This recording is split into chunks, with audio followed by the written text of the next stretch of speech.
You're listening to the Corbett Report. Hillary Rodham Clinton is a Wall Street-backed warmonger whose potential election as President of the United States this November poses an existential threat, not just to Americans, but to all of humanity. As First Lady, and then as Senator, she actively supported the U.S.'s illegal wars of aggression abroad. Today, our armed forces joined our NATO allies in airstrikes against Serbian forces responsible for the brutality in Kosovo. I voted for the Iraqi resolution. The president understands this. He's fully aware that it's going to take a lot of patience and painstaking planning, and we're going to support him. Including thousands of chemical weapons, large volumes of chemical and biological stocks, a number of missiles and warheads, a major lab equipped to produce anthrax. She not only admitted the U.S. role in creating al-Qaeda. When the Soviet Union invaded Afghanistan, we had this brilliant idea that we were going to come to Pakistan and create a force of mujahideen, equip them with Stinger missiles and everything else to go after the Soviets inside Afghanistan. But then, despite this admission, as Secretary of State, her support of the war on Libya and the jihadis in Syria directly led to the rise of ISIS and the migrant crisis in Europe. The transition to democracy in Syria has begun, and it's time for Assad to get out of the way. President Assad is not indispensable, and we have absolutely nothing invested in him remaining in power. I think that based on definitions of war criminal and crimes against humanity, there would be an argument to be made that he would fit into that category. Libya was a different kind of calculation, and we didn't lose a single person. We came, we saw, he died. Did it have anything to do?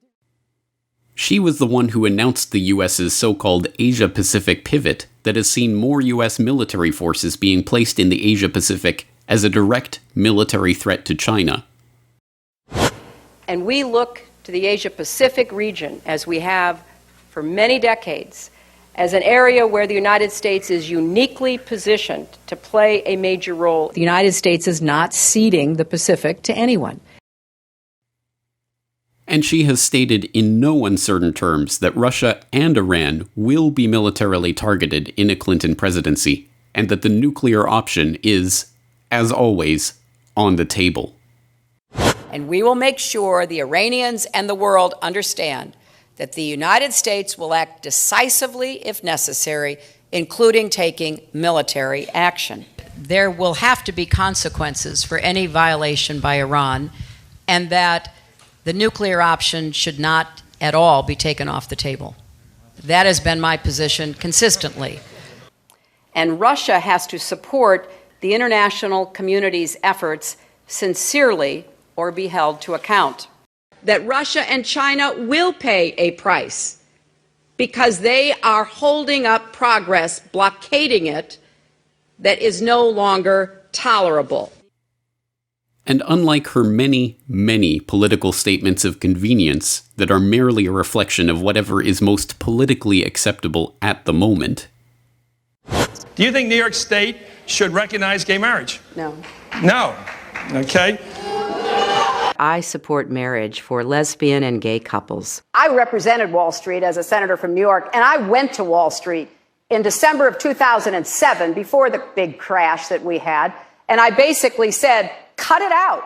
Quit foreclosing on homes. Quit engaging in these kinds of speculative behaviors. Now, who's exactly to blame for the housing crisis? I think there's plenty of blame to go around. Home buyers who paid extra fees to avoid documenting their income should have known they were getting in over their heads. I take a backseat to no one when you look at my record and standing up and fighting for progressive values. I get accused of being kind of moderate and center.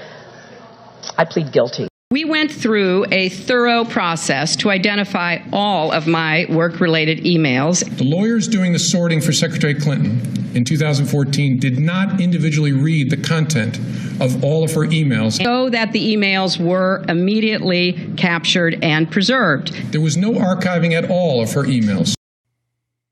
We can be assured that these threats of potential nuclear world war by Clinton are not idle threats. a future Clinton president would be assured of a like mind in the new prime minister in the UK, who has stated in no uncertain terms that she is willing to launch a nuclear strike that would kill hundreds of thousands. Let me congratulate the Prime Minister on her new role. But can we cut to the chase? Is she personally prepared to authorise a nuclear strike that could kill 100,000 innocent men, women and children? Yes. And I have to say to the honourable gentleman, the whole point of a deterrent is that our enemies need to know that we would be prepared to use it. Hillary Clinton is a neocon, a war hawk, a liar, an unindicted criminal, and a Wall Street puppet. Why is it, then, that those on the so-called progressive left, who would be warning against her if she had an R next to her name, are instead lecturing other leftists that it is now their duty to fall in line and help her get elected? If Clinton is nominated and it comes to a choice between Clinton and Trump, in a swing state, a state where it's going to matter which way you vote, I would vote against Trump. And by elementary arithmetic, that means you hold your nose and you vote Democrat. I don't think there's any other rational choice. Abstaining from voting, or say voting for, say, a candidate you prefer, a minority candidate, just amounts to a vote for Donald Trump, which I think is a devastating prospect for reasons I've already mentioned. We in SDS refused to vote. We wouldn't support McCarthy. We wouldn't support Humphrey. Our slogan was, vote with your feet, vote in the street. I'm here to tell you that the slogan was right, the tactic was wrong. I think that the country, in retrospect, there would not have been a substantive change. There would have been a positive change if Nixon had not been elected. But you learn from your mistakes. Hopefully other generations learn from the mistakes of those who came before them. We're all here today because we're with her, and we're going to work our hearts out to make Hillary Clinton the next president of the United States. She will be the Democratic nominee for president.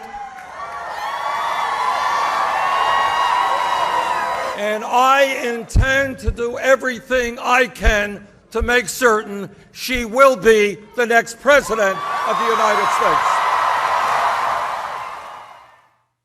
The message here is as clear as it is predictable and disappointing.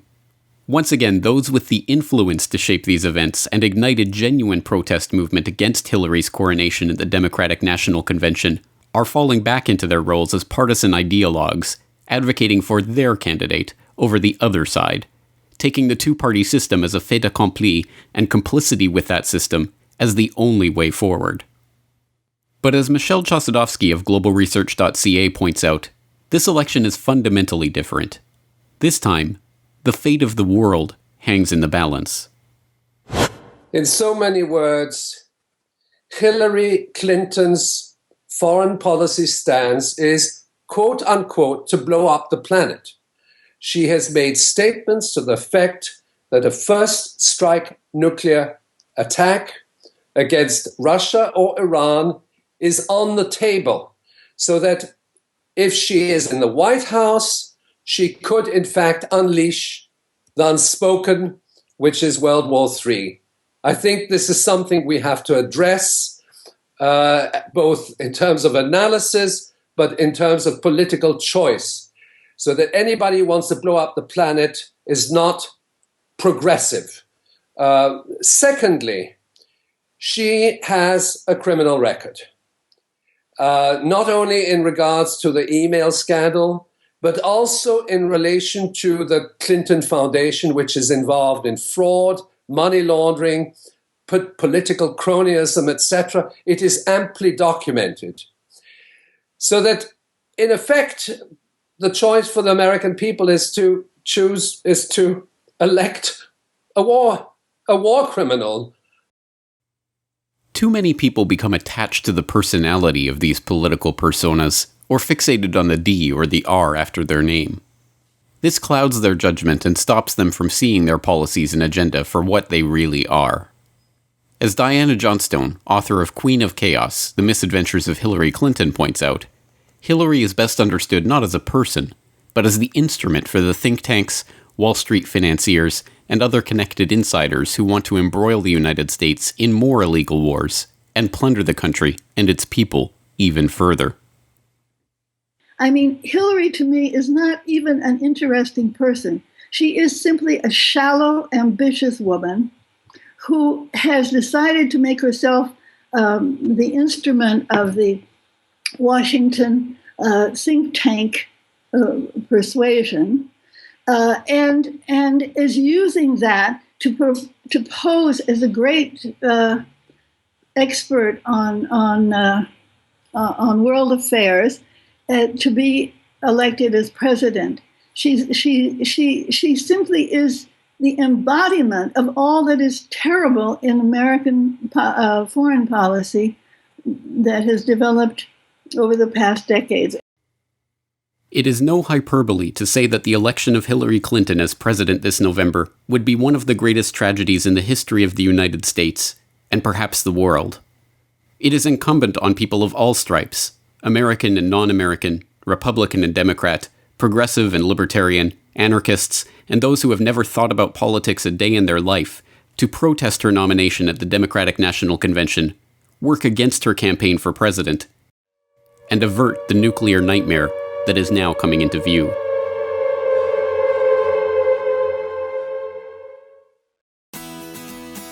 The Corbett Report is brought to you by the Corbett Report subscriber, a weekly newsletter featuring James Corbett's International Forecaster editorial, recommended reading and viewing, discounts on Corbett Report DVDs, and once a month, a subscriber-only video. Sign up today to start receiving your copy at corbettreport.com/support.